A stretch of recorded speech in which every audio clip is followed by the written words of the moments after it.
Hi అండి. ఇది నా మార్నింగ్ మినీ వ్లాగ్ అనమాట. ఇంకా పొద్దున్నైతే ఇంటి ముందు ముగ్గు పెట్టేశానండి. నెక్స్ట్ వచ్చి ఇలా స్నానం చేసేసి దేవుడి కోసం అయితే ఇలా పువ్వులు అయితే కోసుకుంటున్నానండి. మా ఇంటి దగ్గర పెద్ద పెద్ద పూల మొక్కలు ఏమీ లేవండి. గులాబీ చెట్లు ఉంటే ఆ 3 మొక్కలు వచ్చి పొద్దున పువ్వు పూస్తే సాయంత్రానికల్లా ఆ పువ్వులు అనేది ఎండిపోతున్నాయి. ఇంకా బాగా వచ్చే పూలు ఇదిగో ఈ సన్నజాజులేనండి. కిందకే ఉంటాయి ఈ సన్నజాజులు. కొంచెం ఒకటో రెండో ఇవి మందారం పూలు మర్చిపోయాను.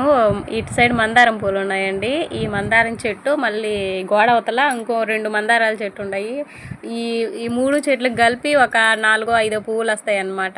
ఇంక ఈ సన్నజాజులు ఇవైతే స్వామికి అయితే కోసి పెడుతున్నానండి. ప్రతిరోజు 20 రూపీస్కి అయితే పెట్టలేం కదా. నేను శుక్రవారము శనివారం మాత్రం బయట కొనుక్కొని పువ్వులు అయితే స్వామికి పెడతానండి. ఇంకా మిగతా రోజుల్లో ఇలా మా ఇంట్లో ఉండే చెట్లకే పూలు కోసి అయితే పెడతాను. ఇంకా స్వామివారికి పొద్దున్నే ప్రసాదం కొంతమంది ఫ్రూట్స్ ఏదో ఒక పెడతారు. నేనైతే పొద్దున్నే పాలైతే కాసి దాంట్లో కొంచెం బెల్లము మళ్ళీ యాలక్కాయ ఒకటి వేసి ఇంకా స్వామివారికి అయితే పాలైతే ఇట్లా రెడీ చేసేసుకుంటున్నానండి. ఇది మరి వేడిగా ఉన్నప్పుడు వెంకటేశ్వర స్వామికి అయితే నేను పెట్టను. కొంచెం వేరే గిన్నెలో చల్లబెట్టేసేసరికి చల్లబెట్టిన తర్వాత గోరువెచ్చగా ఉంటాయి కదా, అప్పుడైతే స్వామివారికి అయితే పెట్టేసి పూజ అయితే చేసేసుకుంటాను. పొద్దున్నే స్కూల్ అండి, అందుకే 7:30 కల్లా నా పూజ అయితే అయిపోద్ది అనమాట. ఇంకా ఇదిగో మా వాళ్ళు అయితే రెడీ అవుతున్నారు. స్కూల్లో లాస్ట్ డే, ఇంకా రేపు నుంచి అయితే హాలిడేస్ అంట మా వాళ్ళకి. ఈరోజు అయితే ఇంకా వీళ్ళని చిల్డ్రన్స్ పార్క్ ఉంటుంది కదా నెల్లూరులో, అక్కడికి కూడా తీసుకెళ్తారు అని ఎగరతా ఉన్నారు మా వాళ్ళు. రోజు ఇంత ఇంట్రెస్ట్గా అయితే స్కూల్కి వెళ్ళరు. ఈరోజు ఇంత పొద్దున్నే 5:30కే లేసేసి వెళ్ళాలి అంటా ఉన్నారు. మా ఊళ్ళో అయితే స్కూల్కి అయితే పంపించేసానండి. ఇంకా టైం వచ్చి 9:30 అలా అవుతుంది. మా అత్తమ్మ దగ్గరికి వెళ్ళి టిఫిన్ కూడా తీసుకొచ్చేసేసాను.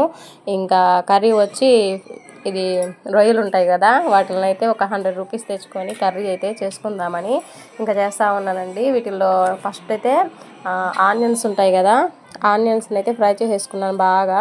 కొంచెం అల్లం పేస్ట్ వేసి ఉప్పు కారం పసుపు వేసి వీటిని అయితే కొద్దిసేపు బాగా మగ్గనిచ్చేసేస్తానండి. తర్వాత ఇదిగోండి కర్రీ అయితే రెడీ అయిపోయింది.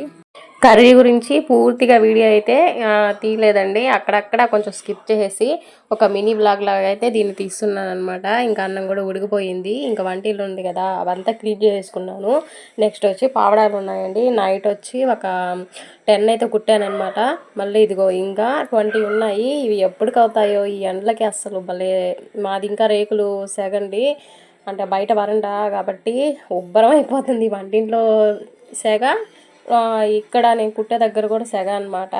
ఇంకా టైం వచ్చి 1:30 అయిపోయిందండి. కొంచెం వరకు కుట్టేశాను. ఇంకా నా ఫ్రెండ్ ఒక అమ్మాయి ఫోన్ చేస్తే మాట్లాడుతూ ఉన్నాను, అందువల్ల ఈరోజు కొంచెం లేట్ అయిపోయింది అనమాట. ఇదండి ఇంకైతే భోజనం చేసేస్తున్నాను. కొత్తగా ఛానల్ని చూస్తుంటే ప్లీజ్ లైక్ చేసి ఛానల్ని అయితే సబ్స్క్రైబ్ చేసుకోండి. ఇంకా ఫిష్ ఫ్రై కూడా చేశాను అనమాట. ఫిష్ ఫ్రై అయితే నెక్స్ట్ వీడియోలో పెడతా. Bye bye.